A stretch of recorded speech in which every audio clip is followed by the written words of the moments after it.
Hello and welcome to your Dream Life Budget. You've done a good thing by downloading this budgeting tool, so go you for taking control of your finances. I am very proud of you already. This is a Google Sheet, so you'll need internet and a Google account to access this tool. Before we start, you can only fill in the white cells. Everything else is locked, so if you try to change anything, you'll get an error message. Just keep that in mind when we're filling this out. There are also instructions on each tab in case you get stuck, and if you're having issues or want to give me any feedback or even just ask a question, my email is in the instructions section. So let's get started. First, you'll want to go to tab 2 so you can input your savings goals and your debts. You can type in whatever savings goals you currently have, the amount you've saved towards each goal, and the total goal amount. Once you're done this, a green progress bar will appear on the right-hand side of the table that shows you how much you've saved towards each goal as a percentage. Then do the same with your debts. Type in what your debt is, the amount you have left to owe, and the total amount you borrowed. The green progress bar will appear again and will show you how much you have paid off your debt. I suggest that every time you get paid, you go back into this tab and update the current account balance in each of your savings goals and the existing debt in each of your debts. This way, the progress bar will fill up the more you save and the more you pay down your debt. Now, head to tab 3 to check out your needs and wants. In this tab, there are 2 categories, needs and wants, and subcategories under each of them. These are pre-populated, but feel free to change them up according to your life and what you spend money on. You can delete ones, keep ones, and add new ones. These are the things that will appear in your spending limits tab, and you'll need to allocate money towards these things. For example, if you have car expenses and groceries as categories in your needs section, you'll have to allocate a certain amount of money from your paycheck to each of them. If you have clothes and eating out in your wants section, you'll need to figure out how much you want to spend on clothes each pay cycle and how much you want to spend on eating out and allocate an amount to each of them. Once you've categorized the things you spend money on, go to tab 4 to input your transactions from your bank statement. Here's where you'll need to bear with me, but once you've done this one time, it'll be easy from then on. So log into your banking app, and once you're in, you want to go to the account where you spend money from, the one where you spend the most money from actually, and download a CSV file of your statement.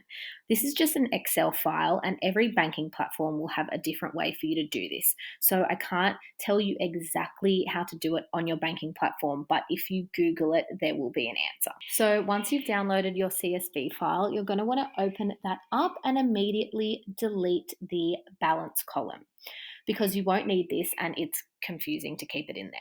Also, every CSV file will look a little different depending on how your bank does it, so I'll show you 2 ways to input your transactions. First, if you have a credits column and a debits column in your statement, you're just going to want to copy and paste the last month's worth of your transactions into each corresponding column in the Dream Life budget. For example, it's October when I film this, so I'm copying and pasting my transactions from September. I go down and I highlight all the dates from September in the statement and then copy and paste them into the date column in the Dream Life budget. The formatting will look a little different, but it'll calibrate after a few seconds automatically. Then do the same with the descriptions column. I'm highlighting all the descriptions from September and copying them and pasting them into the corresponding column in the budget. Now do the same thing with the credits column. So this is the money that goes into your account. And then the same thing with the debits column. This is the money that goes out of your account. So that's the first way you can do it if your statement has separate credits and debits columns.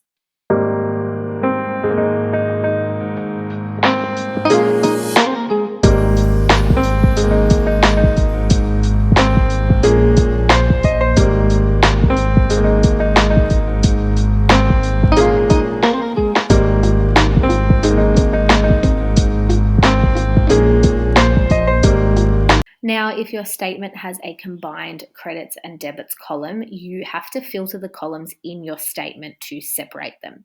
I'll show you how to do this. So you're going to highlight the top row in the statement where it says date, description, and credits and debits. Then click editing in Excel. It's the little magnifying glass. And then you'll click sort and filter.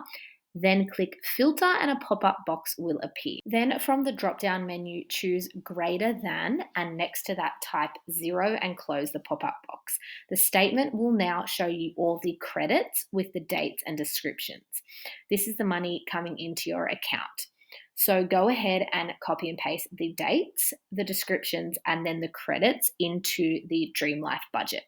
Then we'll repeat this process. So go ahead and click editing, then click sort and filter, then click filter, and then from the drop down, click less than, and then make sure 0 is written to the right of that. When you close the pop-up, this will bring up all the debits with the dates and descriptions. Now scroll down on the Dream Life budget, then copy and paste the dates, descriptions, and debits below the credits. So now you have the credits on the top and the debits on the bottom. Just a note, make sure you don't delete any rows or cells in this tab because it will break some of the calculations. So don't do this. If you make a mistake, just highlight the row or cell and backspace the text instead of deleting it. And now it's time to categorize. So in the category column is where the categories that you input in the needs and wants tab will appear from the drop-down menus. This is the most time-consuming part of this whole process, so take a break if you need and come back. If you want to power on though, start categorizing each transaction for the month by clicking from the drop-down menu and choosing a category. You can also type in one of the categories in the section and it should guess what it is from the drop-down menu. So continue doing this for each transaction. The money coming in is categorized as income and the money going out will be broken down into the many categories that you've chosen. Once you have finished this, head to tab 5 to check out your monthly dashboard. So when you view your monthly dashboard, take this as a little bit of an overview of your spending and use it to inform your spending limits on the next tab.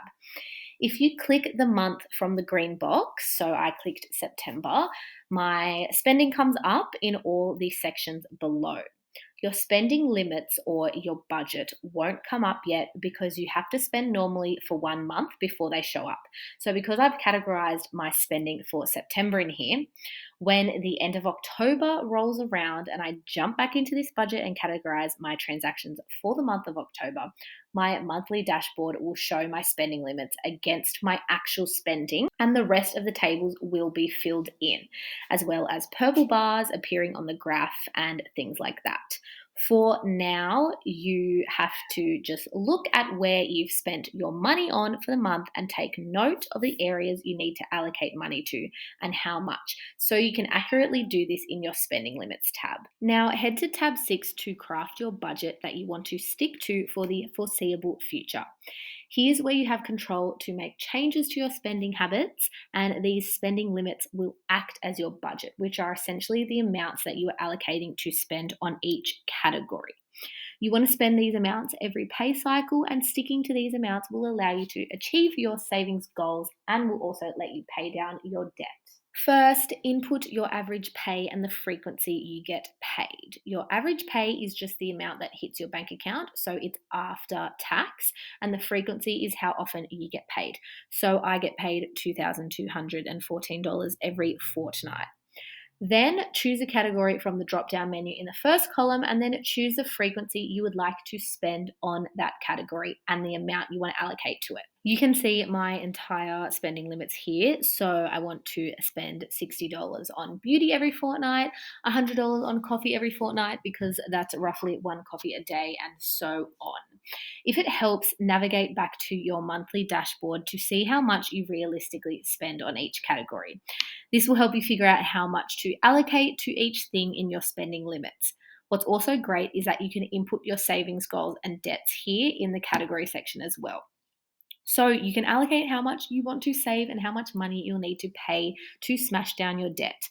And if you're not sure how you'll go, you can always set some spending limits and then try to stick to these for the next month and then come back to the budget once you have spent normally for that month.